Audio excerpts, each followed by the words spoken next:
That's right, Yuveka. I'm here in room V454 where this meeting here in Parliament will be taking place. Seems empty now, but come 10 a.m. this morning it's going to be packed with no less than committee members from four portfolio committees here in Parliament, as well as jam-packed with journalists as well as the Public Servants Association, saying that they'll also make their presence felt here at Parliament this morning. It will be one of the first times Markus Jooste will speak publicly over his involvement in the Steinhoff saga, but there was a deal struck between Markus Jooste's lawyers as well as Parliament. If you can remember, Parliament had threatened to subpoena Markus Jooste to appear before the Parliamentary Committee. That then went to court, and there was a deal struck in judges' chambers that Markus Jooste will avail himself to come speak to the portfolio committees, but will limit his discussions on how South Africa's regulatory system may have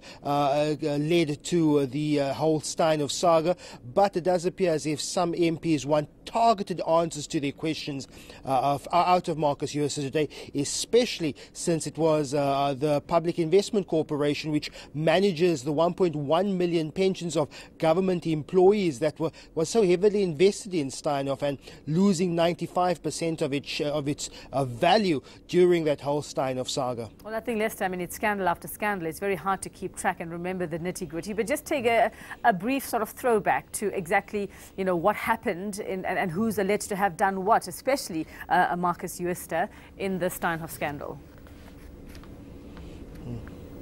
Well, it's all very convoluted. I think Steinhoff itself is still trying to find answers. They're still waiting for a forensic report from auditors on just exactly what happened. But last week, Ben Lachranji, who was the former chief financial officer of Steinhoff, telling the parliamentary committees that he had known very little about what happened. This despite him being the chief bean counter there of that company. He's saying that only in December 2017 had he noticed, or he was informed, that Steinhoff had been inflating his profits, and that a month later resigning from the position, saying that he wanted to protect the integrity of the company. This at the same time saying he did nothing wrong.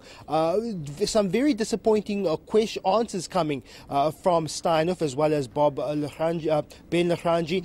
Not real directed answers of what exactly happened, what is being done, and who is being accountable. Last week the Hawks were also before the portfolio committees. Are MPs wanting from them an update just how far any criminal investigations? Well, some bad news from the Hawks. They're saying that since criminal cases were opened in January earlier this year, there's been very little progress. They say they're still waiting for statements from some Steinhoff officials and still waiting for that forensic report to be released before they can continue with any of their investigations. And MPs came down quite hard on the Hawks, saying that they appear to be dragging the heels, while at the same time wanting some concrete answers from Steinhoff regarding how pension funds of government employees were left vulnerable. I'm sure they're going to be asking those targeted questions to Markus Jooste today as well. Well, thanks very much, Lester Kivitt. And yes, on that note, former Steinhoff chairman himself, Christo Visser, saying